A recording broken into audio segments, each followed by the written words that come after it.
Après 5 jours d'échanges intenses, le séminaire sur le renforcement des cadres juridiques et de l'accès à la justice pour les femmes en Afrique a refermé ses portes ce vendredi 28 novembre à Arusha, en Tanzanie.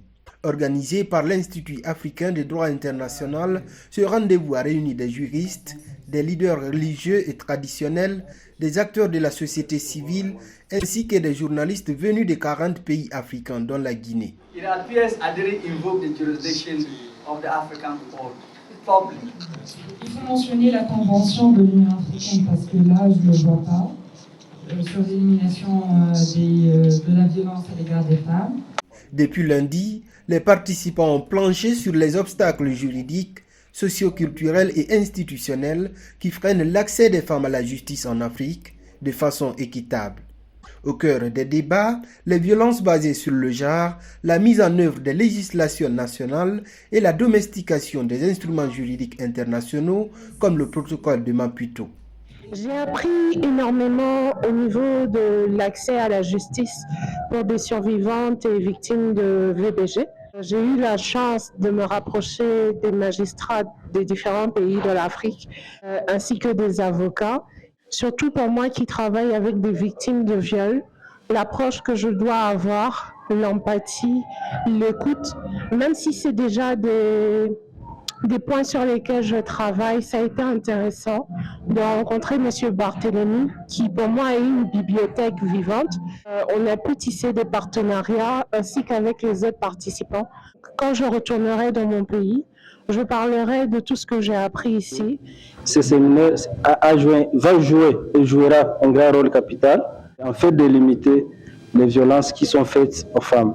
Au retour dans mon pays, ça va nous permettre de réunir la population, les leaders, les acteurs de la société civile, leur informer qu'à Arusha, il y a eu des gens qui se sont réunis, qui ont réfléchi que la femme doit être au centre.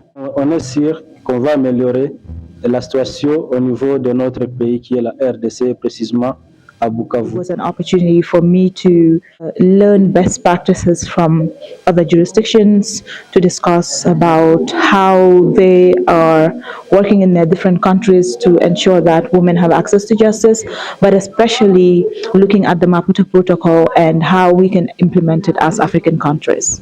It is for me to go back to my country to continue the discussion on access to justice for women and how we can strengthen our existing legal framework at the national level. It is necessary that we include the right partners and local government actors who are at the grassroots level, who are the first responders, really need to come on board to be able to take up leadership role in the fight against GBV, but also to ensure access to justice for women and girls. Au terme donc de ces sessions d'échange réparties sur 5 jours, les participants auront exploré l'ensemble des défis qui entourent l'accès des femmes à la justice en Afrique.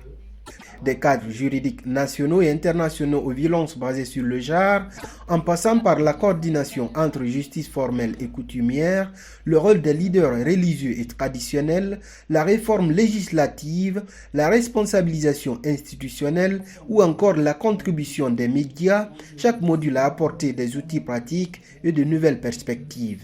Ce vendredi 28 novembre, dernière journée de ce séminaire, a été consacrée à la construction d'une feuille de route et à la présentation des recommandations pour sceller cette dynamique collective.